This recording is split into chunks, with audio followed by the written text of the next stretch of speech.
SIT ছিংগাপুৰত কিয় যোৱা নাই বা কেতিয়া যাব এই ক্ষেত্ৰত মই আপোনালোকক এটা কথা ক্লিয়াৰ কৰিব বিচাৰোঁ যে ছিংগাপুৰত ইনভেষ্টিগেশ্যন কৰিবলৈ এটা বিশেষ ব্যৱস্থা আছে যিহেতু এইটো এটা ফৰেইন কাণ্ট্ৰি এখন দেশৰ আৰক্ষীয়ে আন এখন দেশত গৈ নিজাববীয়াকৈ কোনো তদন্ত কৰিব নোৱাৰে সেইটো কোনোবা এখন দেশৰ পুলিচ ভাৰততো আহি কৰিব নোৱাৰে কাৰণ ভাৰতে এইটো পাৰ্মিশ্যন নিদিব বা ভাৰতৰ পুলিচ আমি গৈ এখন বিদেশী ৰাষ্ট্ৰত নিজাববীয়াকৈ তদন্ত কৰিব নোৱাৰোঁ সেই কথাটো খুব ক্লিয়াৰলি ইণ্টাৰনেশ্যনেল ল বা ইণ্টাৰনেশ্যনেল ট্ৰিটিত উল্লেখ আছে গতিকে ভাৰত আৰু ছিংগাপুৰৰ মাজত এখন চুক্তি আছে সেইটো মিউচুৱেল লিগেল ট্ৰিটি আছে লিগেল এছিষ্টেঞ্চ ট্ৰিটি আছে এমলেট বুলি কয়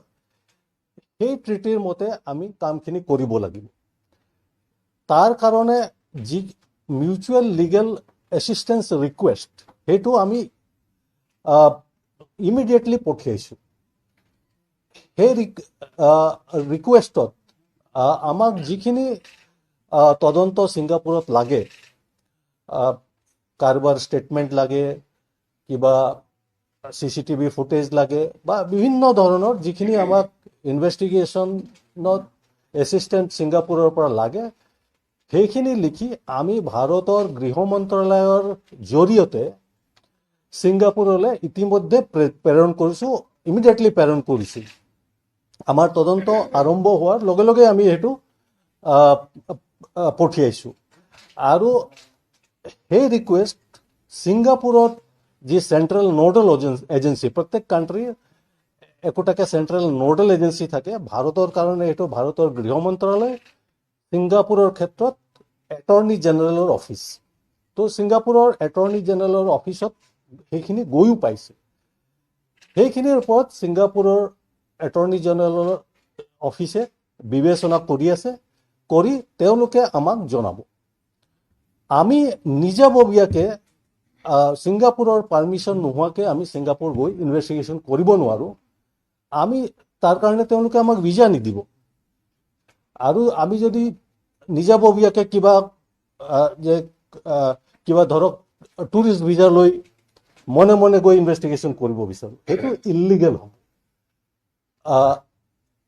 হ'ব ছিংগাপুৰে সেইটো আমাক ভিজা ভায়লেশ্যনৰ কাৰণে প্ৰচিকিউট কৰিব পাৰে তাৰোপৰি তেনেকৈ যদি আমি কিবা এটা এভিডেঞ্চ তাৰ পৰা আনো আমাৰ কোৰ্টত সেইটো এডমিচিবল নহ'ব গতিকে মই যিটো কথা ক'লোঁ যে ছিংগাপুৰত যিখিনি ইনভেষ্টিগেশ্যন কৰিব লাগিব সেইটো আমি ছিংগাপুৰ পুলিচৰ দ্বাৰাহে কৰিব পাৰিম তেওঁলোকৰ সহযোগত কৰিব পাৰিম আৰু সেই সহযোগৰ কাৰণে যিখিনি মিউচুৱেল লিগেল এছিষ্টেঞ্চ ৰিকুৱেষ্ট ইতিমধ্যে গৈ আমাৰ ছিংগাপুৰৰ এটৰ্নি জেনেৰেলৰ অফিচত গৈ পাইছে তেওঁলোকে বিবেচনা কৰি আমি তেওঁলোকৰ ভাৰতীয় হাই কমিশ্যন যি আছে ছিংগাপুৰৰ তেওঁলোকৰ লগত আমি কনষ্টেণ্টলি যোগাযোগত আছোঁ আৰু আমি পাৰ্চু কৰি আছোঁ আৰু ছিংগাপুৰত ইনভেষ্টিগেশ্যনটো কৰিবলৈ ছিংগাপুৰৰ আৰক্ষীৰ বা তেওঁলোকৰ যি কনচাৰ্ণ এজেঞ্চি আছে তেওঁলোকৰ সহযোগ লাগিবই সেইটোৰ জৰিয়তে আমি লিগেলি কৰিব পাৰিম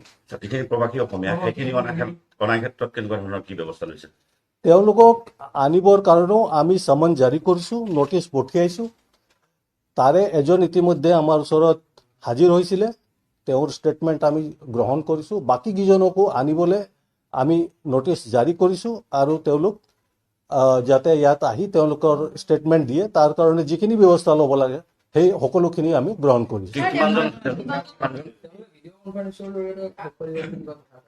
নহয় ভিডিঅ' কনফাৰেন্সিঙৰ জৰিয়তে নহয় তেওঁলোকে নিজে ফিজিকেলি ইয়াত হাজিৰ হৈ ষ্টেটমেণ্ট দিব লাগিব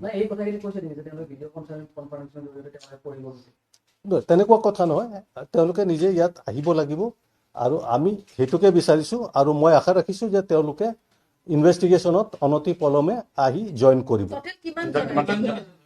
এতিয়ালৈকে ইনভেষ্টিগেশ্যনত পোৱা মতে ছিংগাপুৰৰ থকা 11জন লোকৰ নাম পাইছোঁ যিসকল অসমৰ মূলত বাসিন্দা তেওঁলোক ইয়টত আছিলে তেওঁলোকক আমি বিচাৰিছোঁ। স্যাৰ কালি ভিচেৰা ৰিপৰ্টটো আহিছে, কেনেকুৱা ধৰণৰ কি পাইছে তাত? ভিচাৰা ৰিপৰ্ট আমি চেণ্ট্ৰেল ফৰেনচিক ছায়েন্স লেবৰেটৰী দিল্লীলৈ পঠিয়াইছিলোঁ। GMCHত যেতিয়া পোষ্টমৰ্টম হৈছিল তেওঁলোকে এক্সিবিটবিলাক তাত ৰাখিছিল, বিচাৰা আমি পঠিয়াইছিলোঁ। আৰু CFSL দিল্লীৰ পৰা আমি ৰিপৰ্ট পাইছোঁ। সেই ৰিপৰ্ট আমি গুৱাহাটী মেডিকেল কলেজলৈ পঠিয়াই দিছোঁ। গুৱাহাটী মেডিকেল কলেজে এটা এক্সপাৰ্ট কমিটি গঠন কৰিছে, আপোনালোকে ইতিমধ্যে জ্ঞাত। সেই কমিটিয়ে ভিচেৰা ৰিপৰ্টটো বিবেচনা কৰি তেওঁলোকে পোষ্টমৰ্টমৰ চূড়ান্ত প্ৰতিবেদন দাখিল কৰিব। পোষ্টমৰ্টমৰ চূড়ান্ত প্ৰতিবেদন পোৱাৰ লগে লগে আমি সেইটো কোৰ্টত জমা কৰিম আৰু পৰিয়ালবৰ্গ তেওঁলোকৰ লিগেল ৰাইট আছে, তেওঁলোকে পাব।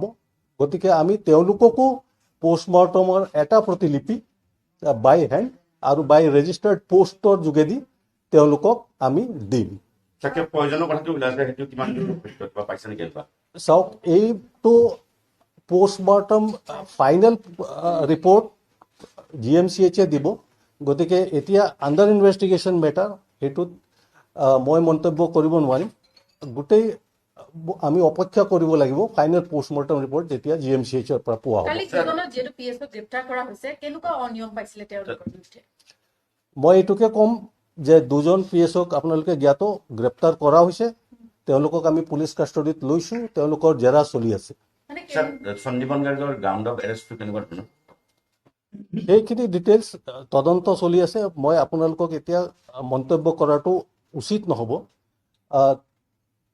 যিসকল লোক এৰেষ্ট হৈছে, যিসকল লোকক আমি কাষ্টডিত লৈছোঁ, সেই বিষয়ে আপোনালোক ইতিমধ্যে জ্ঞাত। স্যাৰ টোটেল কিমানজন মানৰ সাক্ষ্য গ্ৰহণ কৰিছে? টোটেল কিমানজন মান?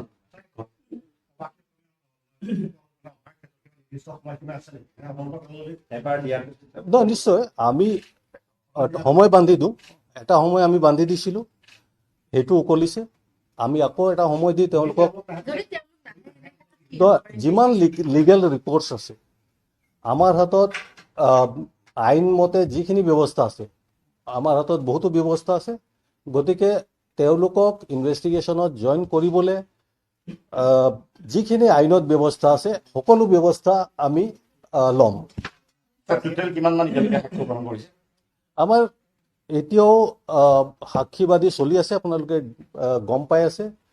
আজিও আমি কিছুমান লোকৰ সাক্ষী লৈ আছোঁ।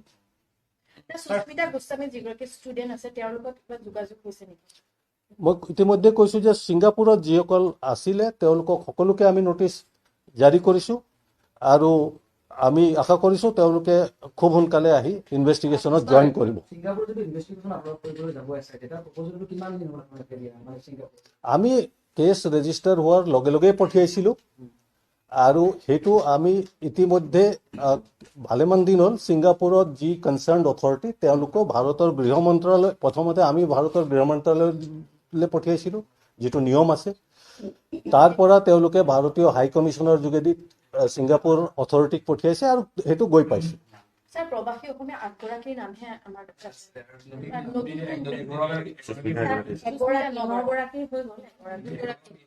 মুঠতে 11 গৰাকীৰ আছে। মই এতিয়াই নাম চবৰ কোৱাটো উচিত নহ'ব, কিন্তু মুঠতে 11 গৰাকীৰ নাম আছে। এগৰাকী ইতিমধ্যে আহিছে, সেইটো আপোনালোকে জ্ঞাত। তেওঁলোকক আমি উইদাউট ডিলে মাতিছোঁ, যাতে তেওঁলোকে ইমিডিয়েটলি আমি আহিবলৈ মাতিছোঁ।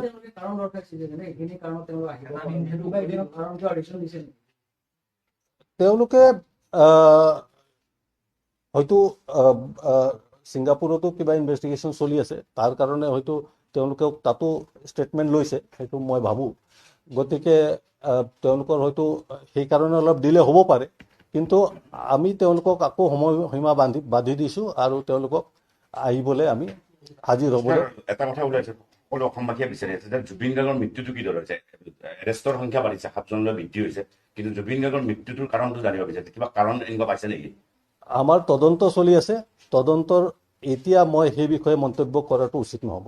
স্যাৰ এওঁলোকক আকৌ জিম্মাত বিচৰা হ'ব নেকি শ্যাম কানু বা শেখৰ বা শেখাৰ চাওক এইটো আইনত যিটো ব্যৱস্থা আছে এট এ টাইম আমি মেক্সিমাম 14 দিনৰ কাষ্টডি পাব পাৰোঁ। আমি ইতিমধ্যে তেওঁলোকৰ 14 দিনৰ কাষ্টডি কোৰ্টে আমাক দিছে। গতিকে ইমিডিয়েটলি এতিয়া আমি 14 দিনতকৈ বেছি আমি নাপাম, কাৰণ আমি অলৰেডি যিমান আইনত ইতিমধ্যে যিমান দিন ল'ব লাগে মেক্সিমাম আমি লৈছোৱেই। স্যাৰ যদি তেওঁলোক নাহে বা অসম আৰক্ষী ছিংগাপুৰলৈ যাব নোৱাৰে তেতিয়া তদন্ত প্ৰক্ৰিয়া দুৰ্বল হ'ব নেকি? নহয় নহয়, তদন্ত আমাৰ এতিয়াও ভালকৈ চলি আছে আৰু গতিকে তেওঁলোকে ইনভেষ্টিগেশ্যনত জইন কৰিব, গতিকে সেইটো জইন নকৰাৰ কথা নাই। আৰু আমাৰ তদন্ত এই মুহূৰ্তত কোনো ধৰণে হেম্পাৰ হোৱা নাই আৰু আমাৰ যি সাক্ষীবাদী ইয়াত ল'ব লাগে সেইখিনি ভালকৈ চলি আছে। গতিকে ছিংগাপুৰৰ পৰা যিটো এছিষ্টেঞ্চ সেইটো আমি এতিয়া অলপ পলম হ'লেও আমাৰ ইনভেষ্টিগেশ্যনত কোনো হেম্পাৰ হোৱা নাই। স্যাৰ ছিংগাপুৰৰ পষ্টমৰ্টেম ৰিপৰ্টটো পাইছে নেকি আপোনালোকে? ছিংগাপুৰৰ পষ্টমৰ্টেম ৰিপৰ্ট মই জনা মতে ছিংগাপুৰৰ পষ্টমৰ্টেম ৰিপৰ্টটো ছিংগাপুৰ অথৰিটিয়ে তেখেতৰ পৰিয়ালবৰ্গক দিব দিছে আৰু এইটো বেলেগক শ্বেয়াৰ কৰিবলৈ কোৱা নাই। গতিকে পৰিয়ালবৰ্গই পাইছে নিশ্চয়। স্যাৰ এটা কথা অকণমান জানিব বিচাৰিছোঁ যে সকলোৱে বিচাৰিছে যে পিঅ' ভিজিট এতিয়ালৈকে হোৱা নাই, গতিকে গোটেই ইনভেষ্টিগেশ্যনটোৰ কাৰণে পিঅ' ভিজিটটো কিমান ইম্পৰ্টেঞ্চ আছে? ইম্পৰ্টেঞ্চ আছে, মই কিন্তু ইতিমধ্যে কৈছোঁ যে আমি যাম বুলিয়ে গৈ তাত পিঅ' ভিজিট কৰিব নোৱাৰোঁ, কাৰণ সেইটো পিঅ'টো ক'ত? ছিংগাপুৰত, এখন বিদেশত। গতিকে পিঅ' ভিজিট কৰাই হওক বা তাত অন্য এভিডেঞ্চ কালেক্ট কৰাই হওক, সেইটো আমি মিউচুৱেল লিগেল এছিষ্টেঞ্চ ৰিকুৱেষ্টৰ জৰিয়তেহে কৰিব লাগিব। সেইখিনি ৰিকুৱেষ্ট আমাৰ অলৰেডি ইতিমধ্যে গৈ তাত পাইছে। কিবা ৰিপ্লাই দিছে নেকি তেখেতসকলে? তেওঁলোকে বস্তুটো বিবেচনা কৰি আছে আৰু বিবেচনা কৰি আমাক জনাম বুলি কৈছে। স্যাৰ বহুত লোকে কৈছিলে যে তদন্তত সহায় কৰিব পৰাকৈ তথ্য দিব, মানস ৰবিনেও কৈছিলে তেনেকে, এই যিবোৰ তথ্য দিছে তাৰ পৰা কিবা পোৱা গৈছে নেকি? আমি বহু লোকৰ সাক্ষী লৈছোঁ আৰু তেওঁলোকৰ ষ্টেটমেণ্ট লোৱা হৈছে। মই এই মুহূৰ্তত ইমানখিনিয়ে ক'ম। স্যাৰ ইহঁত বা হোটেলখন কিবা ষ্টিল কৰাৰ তেনেকুৱা ব্যৱস্থা কৰিছে নে ছিংগাপুৰ পুলিচে গম পায় নেকি?